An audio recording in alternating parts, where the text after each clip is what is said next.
បាទសួស្តីបងប្អូនតោះអ្នកណាធ្លាប់រកចង្រិតពីក្មេងខ្លះរកងាត់ដូងយើងរកចង្រិតហេងចាក់ទឹកនេះបងប្អូនធុងចាក់ទឹកអញ្ចឹងតោះកុំឲ្យខាតពេលយូរតោះមកតាមណាជាមួយខ្ញុំអស់គ្នាអ្នកធីមងាត់ដូងបងប្អូនណាពីក្មេងចូលចិត្តចាក់ចង្រិតដូងខ្លះចាក់ទឹកចង្រិតដូងនេះឥឡូវខ្ញុំបានបរនណាឥឡូវខ្ញុំកាយរួចរាល់ហើយខ្ញុំចាក់ទឹកមើលតើចង់ដឹងថាចង្រិតដូងហ្នឹងនឹងហើរវាខ្លាំងប៉ុណ្ណាតោះកុំឲ្យខាតពេលបងប្អូនតោះមកតាមណាមអស់គ្នាអ្នកចូលចិត្តចាក់ចង្រិតដូងកុំភ្លេចជួយ like ជួយ share ផង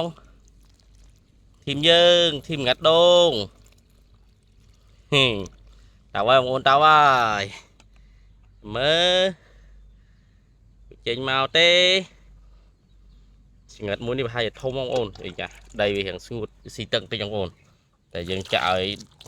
ដាច់ទឹកចង្រិតហ្នឹងវាអត់ចេញទេហើយដង្ហើមវាវែងចឹងយើងចាក់ទឹកឲ្យជាប់បងប្អូន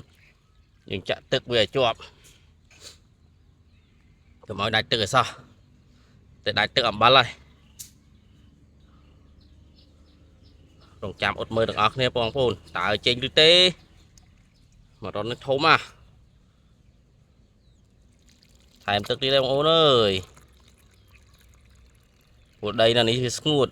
ដីស្ងួតចឹងយើងមិនចាក់ទឹកឲ្យជាប់អត់ចេញទេ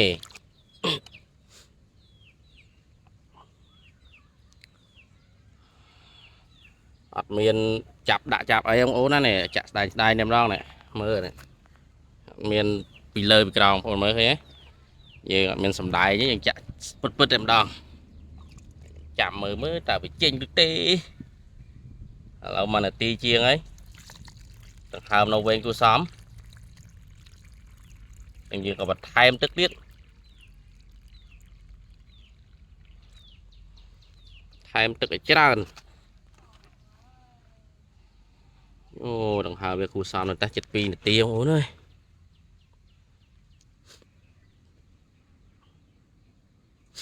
2នាទីហើ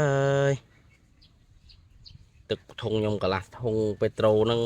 អុយកាសិលហ្នឹងក្រាន់អត់មកដីស្ងួតយ៉ាងនេះចង់អស់ទឹកទៀតបងប្អូននេះថែមទឹកទៀតសិនអូចេញមកបងប្អូនចេញពុយខ្ញុំថែមទឹកកុំឲ្យវាដាច់ទឹកចេញនៅលើចេញបងប្អូនចាំមើលចេញហើយmìnhឃើញពុយវាហើយឃើញនេះឃើញ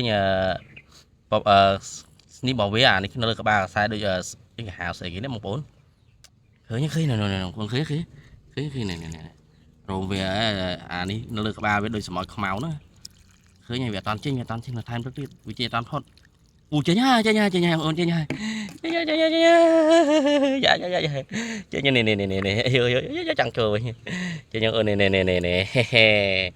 អូហើមវិញគួរសមដែរជិត3នាទីមកចាក់វាចេញបងប្អូននេះយ៉ាខ្លាំងណាស់តា